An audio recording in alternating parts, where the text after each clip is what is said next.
Hi, my name is Bridget McNulty Davila.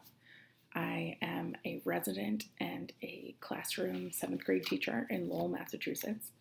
I wanted to make this video to speak directly to parents because I feel that in our conversation about schools reopening, parents and teachers have been artificially pitted against each other.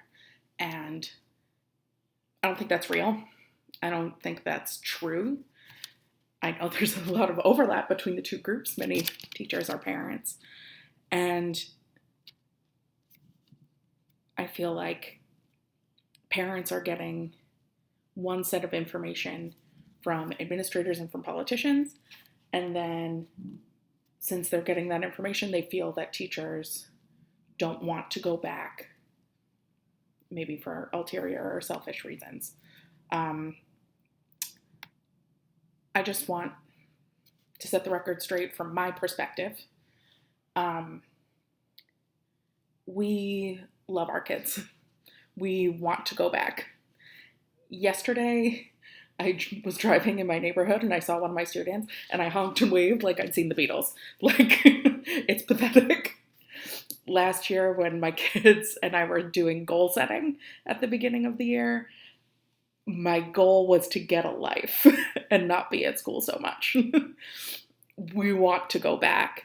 The reason why we're fighting against going back is because we're in the buildings every single day and we know that it's not going to be safe, it's not going to be equitable, and it's not going to be the highest quality education that your children deserve and that your kids are going to get. I'm going to speak about the plan that's happening in Lowell, where I live and where I work. But I think a lot of what I'm saying relates to lots of districts in Massachusetts and around the country. So take from it what you will. The plan that the Lowell School Committee voted unanimously to pass last night has two choices for parents. Parents can choose full remote learning, and that's the default. Everybody defaults to full remote, or parents can apply for in-person instruction. What we know is that our buildings overall have the capacity to house about 70% of our kids, if that. My school can only fit 48% of our kids. And that's with like the most generous measurements. So I personally believe that all of us should be all remote. For two main reasons. Number one, because if we go back to school, cases are going to go up and schools will be closed again. That's pretty clear based on the science and everything we know about what's been happening in other places. Also, because I believe truly that we will be able to give your kids a better education remotely than we will be in school this year. Not always, not in the future. Hopefully not for long, but for this year, I believe that we are going to be able to provide better instruction. We're going to be able to provide safer instruction from home. All of the things that make in-person teaching good are not going to be available to us. I won't be able to go have a quiet side conversation with a kid because I have to stay 6 feet away from them. Our kids won't be able to do group work or work on a poster together or share art materials and do art projects. I won't be able to have one-on-one conferences with kids about their writing. It's not possible in person right now, and it's kind of possible online. Obviously, it's not the same. It's not the same to have a breakout room as it is to be with your friends in person. It's not the same. But it's better than not being able to do it at all. It's better than kids having to walk 6 feet apart. And I know because we're all going to be afraid that we're not going to be bringing our best, kindest selves to the kids. It's not possible to be in fear of your life and be your calmest, most rational, kindest self. As much as we'll try, and I promise you, if it winds up that we have to be in the buildings, we will try. We will do our best. But I'm just thinking about the fear that I felt on the beach last week and how stressed and anxious I was. And I don't see how kids and adults will be able to learn and work together. And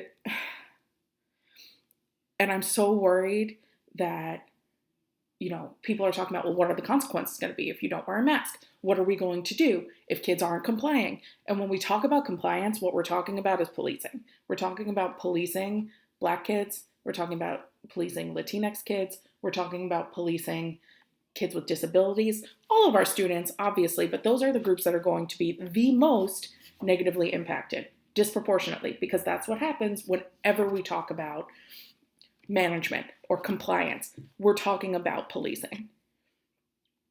And I love my school. My school is my home. I don't want to see kids walking in single file 6 feet apart getting yelled at. That's a prison. That's a prison. And I don't want to work in a prison. And I don't want your kids to go to school in a prison. That's not what education is. Sorry. Your children are guaranteed or are promised by law a free and appropriate public education. And in my mind, and in the minds of the other educators that I've been in constant communication with since March 12th when we left school, remote learning is the most appropriate public education we can offer your kids right now. Students with disabilities are legally guaranteed the least restrictive environment. To me, an environment where kids have to be 6 feet apart, are going to be afraid, that's really restrictive. And that's not even taking into account the actual safety issues that we're talking about here. The conditions of our buildings are atrocious. Atrocious. When we talked in my district, they did a survey of staff. Well, more than half of the people in the teachers union, which also, by the way, includes custodians, paraprofessionals, cafeteria workers. So keep in mind, custodians. 80% of us don't feel the buildings are safe to go back to. 80%. When they surveyed administrators, 80% of building-based administrators don't think the buildings are safe to go back to. So the people who are in the buildings overwhelmingly agree that they're not safe. And here's why. Because we know what the state of our buildings is. We've been in them for years. I've spent my entire adult life. I had my first school job when I was 18. I'm pushing 33 now. And our buildings are crumbling. Literally crumbling. Pieces of my ceiling fall off because the buildings are crumbling. We have mice. We have insects. We have mold. It stinks.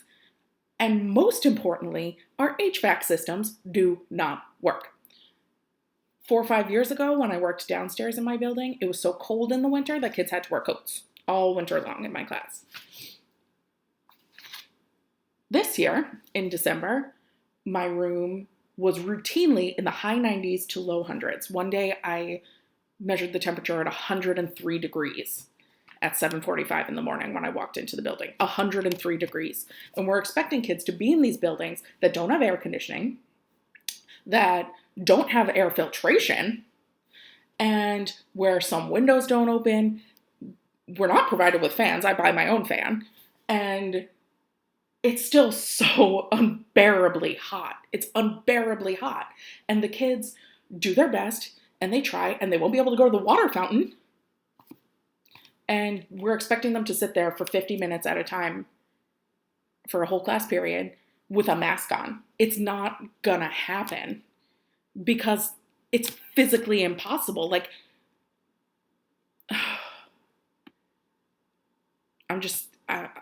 I'm sick to my stomach thinking about the discomfort, the physical discomfort that kids are going to feel, and the safety issue of the fact that our air does not flow. And my district is talking about air purifiers. Is there any science that shows that air purifiers stop the spread of the coronavirus? I don't know. I haven't seen that.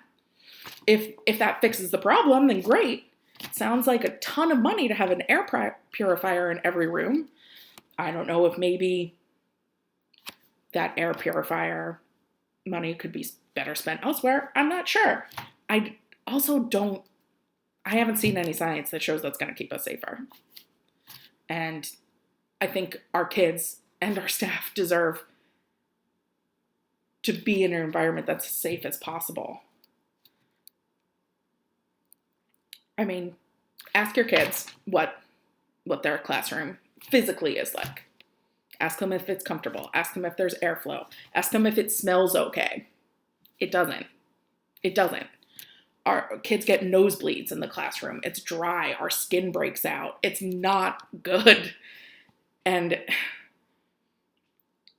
in my district, we surveyed staff, and 61% of staff either live with or are themselves a person who's at high risk for corona. And so they're asking us to go into these buildings, and in my district, there's only 30% of teaching positions, which could be remote. So that leaves 31% of us who are going to be asked to go into the buildings, even though us or our family member are high risk. They're asking us to put kids in the buildings, even though some of your family members are probably high risk. And they're putting our families and your families in danger. And they're trying to make it like we're your enemy. That's not what it is.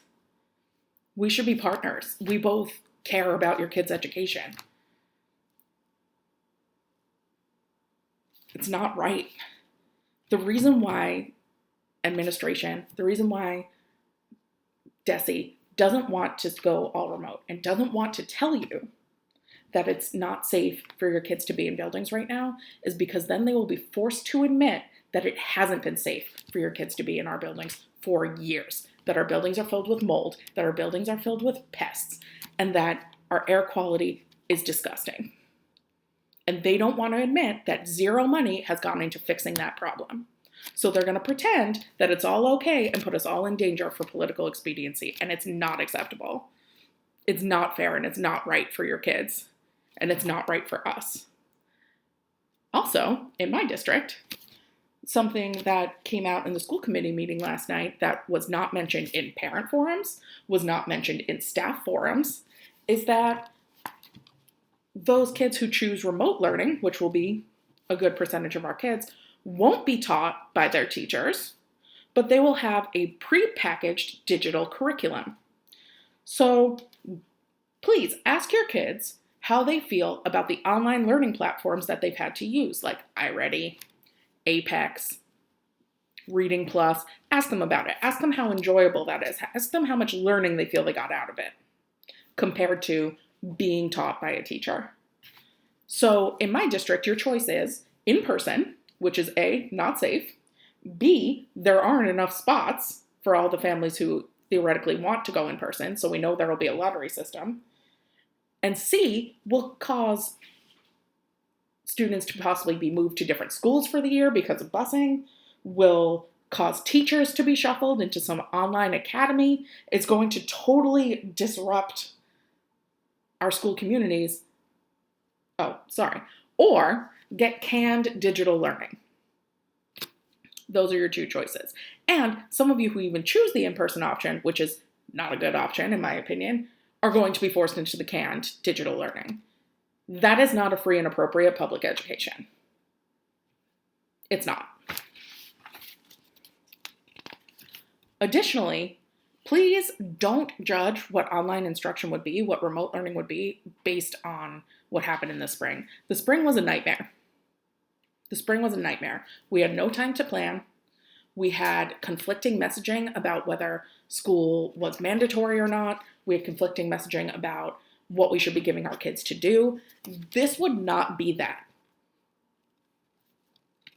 Teachers and administrators spent hundreds of man hours in my district, all volunteer, by the way, to create plans to make real, rigorous remote instruction. To make plans that include real teaching, that include teacher creative videos and online forums and all the things that are going to make like an actual instruction be possible online. That is based on our real curriculum, not based on standards that they're going to be what is this online curriculum even look like? What is it? And like heaven knows how much it's going to cost. Hundreds of thousands of dollars at the minimum. Hundreds of thousands of dollars at the minimum that we're going to be spending on a canned online curriculum. That's not okay. Let's put that money into helping families. Let's put that money into making free internet access for everyone in our city. Let's put that money toward development and support and food and all of the things that we know parents are going to need, because this time is hard. This time is hard. The kids deserve better.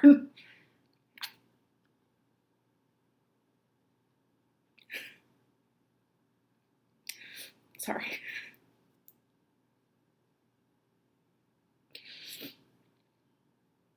The kids deserve better. The plan that my district has put forth, the plan that the Lowell Public School Committee voted on last night, is going to put us at risk of real harm. Number one, first and foremost, people are going to get sick. It's going to splinter and disrupt our school communities because kids are going to be shuffled around. There's going to be infighting around which teachers get to be remote, which kids get to be remote, which kids get to be in person.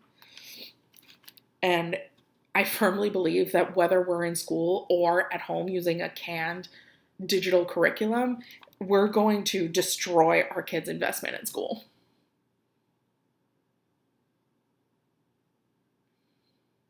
Because neither of those things are what education is. Neither of those things are going to be supporting kids.